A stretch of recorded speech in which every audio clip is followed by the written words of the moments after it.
বিশ্ববাজারে গেল এক বছরে প্রায় অর্ধেকে নেমে এসেছে জ্বালানি তেলের দাম। সবশেষ ৩০ জুলাই যুক্তরাষ্ট্রের বাজারে প্রতি ব্যারেল তেল বিক্রি হয়েছে $৪৭.12। ২০২০ সাল পর্যন্ত জ্বালানি তেলের গড় মূল্য $50 মধ্যে থাকবে, এমনটাই অভিমত আন্তর্জাতিক বিশ্লেষক মহলের। কিন্তু এসবের কোনো প্রভাবই নেই বাংলাদেশের বাজারে।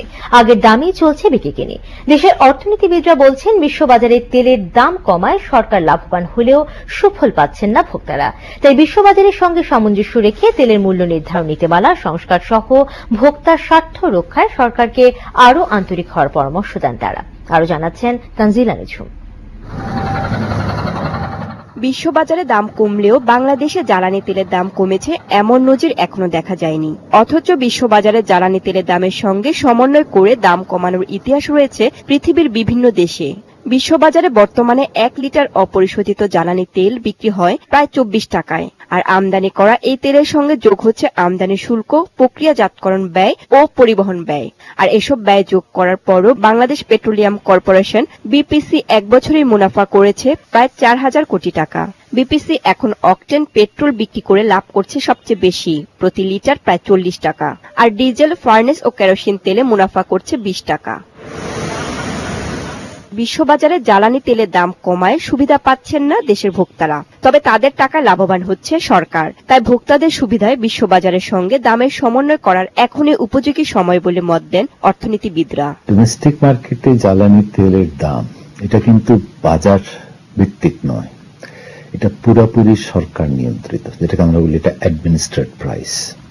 এবং এই অ্যাডমিনিস্ট্রেট প্রাইস সরকার গত কয়েক বছর ধরে কোনো পরিবর্তন করেন নাই। সরকার যে যুক্তিটা দেখাচ্ছেন যে আমরা অতীতে হিউজ ভর্তুকি দিয়েছি এবং তার ফলে বিপিসির অনেক লস হয়েছে, এখন সুযোগ এসছে এই লসটা রিকভার করা। এবং সেটা ঠিকই হয়েছে, গত বছর মানে অর্থবছর 15তে বিপিসি প্রচুর লাভ করেছে। সাম্প্রতিক সময়ে যখন আন্তর্জাতিক বাজারে অনেক কম মূল্য থাকছে, তখনও আসলে বিপিসি যে দামে কিনছে সে দামটি আর সমন্বয় করা হয়নি। ফলে আন্তর্জাতিক বাজারে কম মূল্যের যে সুবিধাটি ভোক্তা এখন পেতে পারত, সেই সুবিধাটি এতদিন আসলে পায়নি। বিশ্ববাজারে তেলের দামের সঙ্গে মিল রাখতে মূল্য নির্ধারণ নীতিমালা সংস্কারের ওপর জোর দেন তারা। একটা পর্যায় পর্যন্ত বিপিসির এই যে বাড়তি মূল্য নেয়া এবং তার মাধ্যমে মুনাফা করার বিষয়টির যৌক্তিকতা ছিল, কিন্তু এখন একটা সময় এসছে যে সামগ্রিকভাবে জ্বালানি তেল এবং অন্যান্য যে সমস্ত জ্বালানি রয়েছে, বিদ্যুৎ, গ্যাস, এই সামগ্রিকভাবে এই সমস্ত জ্বালানিগুলোর মূল্য সমন্বয় প্রয়োজন রয়েছে।